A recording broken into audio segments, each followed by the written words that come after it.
Hello, welcome to Pub Football, another review preview show. Miles and Jimmy here, both on different workplaces. I'm just about to start my breakfast radio show. Jimmy sat at his desk before he manages his local football team. Let's look back at 2 hours early, Miles. 2 hours early. Let's look back at last night's games first. Leicester 0, Brighton 0 at the King Power. It was dull. It was really, really dull. Leicester were better in the second half, but nothing really happened apart from a Maupay missed penalty. I said he was going to score as well.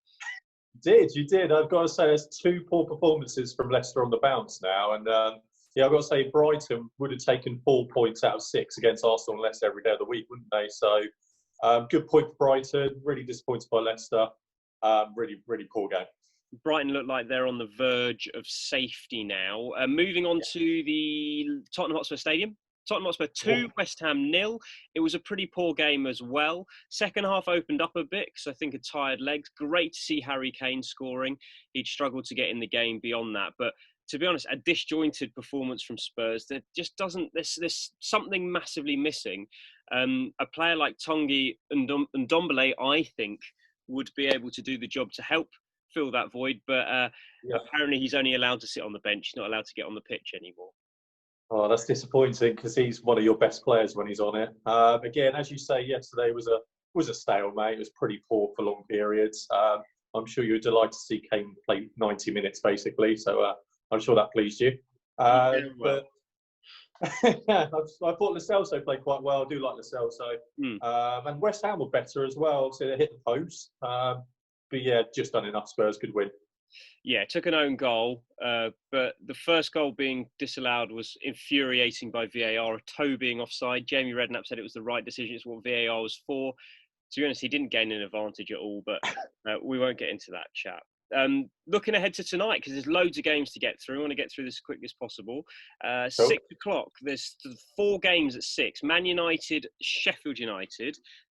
This is a tough game to call because Sheffield United have put in 2 fairly poor performances.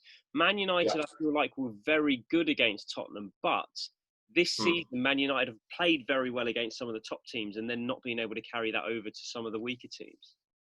Yeah, you are spot on, mate, and I expect Sheffield United to finally turn up tonight. It would be nice to see them play quite well. I do think United are going to have enough. I think it's going to finish 2-0. 2-0. I'm going to go 1-0. I think it's going to be 1-0. I think Pogba and Fernandes will start together, and that'll be very interesting. Sheffield United have got a very industrious midfield, so it'd be more difficult to break down potentially than a tired Spurs midfield after 60 minutes. Newcastle, Aston Villa. Newcastle were great at the weekend, and Aston Villa have struggled. I actually think Newcastle are going to win this one again. So do I, mate. I think Villa have been really poor since coming back, and as you say, I thought Newcastle were great on Sunday. And yeah, they are so far in mid-table. It's unbelievable. He's done such a good job, Steve Bruce. It's great. I think if Villa don't win this game tonight, I think they might go down. I seriously think they might go down. It's a massive game. It is. What's the score going to be? 2-1 Newcastle. I'm going to say exactly the same thing. I think Newcastle are going to get it 2-1. Norwich City against Everton. I just can't see a Norwich win. I think Norwich are going to fall away now and get relegated really comfortably. I hope they don't. I can see them somehow winning this game, but I thought Everton were really good against Liverpool. Well, I thought both teams were poor, but Everton was slightly better. Everton were better, and it was a crap game. But yeah, no, I think Norwich are going to nick it 1-0. Really? No, I'm going to go 2-0 Everton. I think that Richarlison and Calvert-Lewin will both score. Calvert-Lewin just keeps scoring this season. It's really annoying me. So I don't think he does. Getting better by the week. Wolves, Bournemouth, a very good team against another team that were very poor at the weekend. Now, what we do have to make sure we say is that this was the first game behind closed doors for most teams. So it could have been a period of getting used to it. They might not have really known what to expect. Some teams adapted quicker than others. So the second round of fixtures could throw up some surprises as teams get used to it. This is not a game where I see that happening. Bournemouth looked abject, completely abject against Crystal Palace, and Wolves looked very good against West Ham.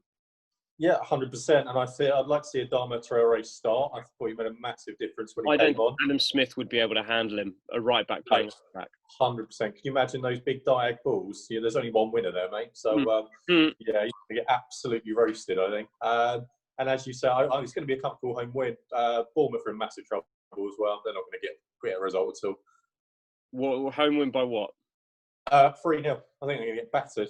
I was going to say I'm going to give Bournemouth a goal. I'm going to go 3-1.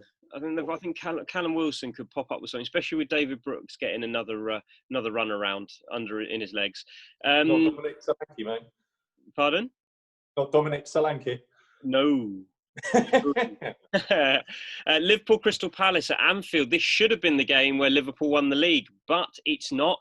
Crystal Palace are a bogey team for Liverpool. Historically, yes. Liverpool struggle historically, but in the last few years, Liverpool have always struggled slightly against Crystal Palace. On top of that, Crystal Palace were your best team of the weekend. You felt like they played the best football. This isn't cut and dry. Liverpool need to win to take the game to the Etihad to win the league against Manchester City.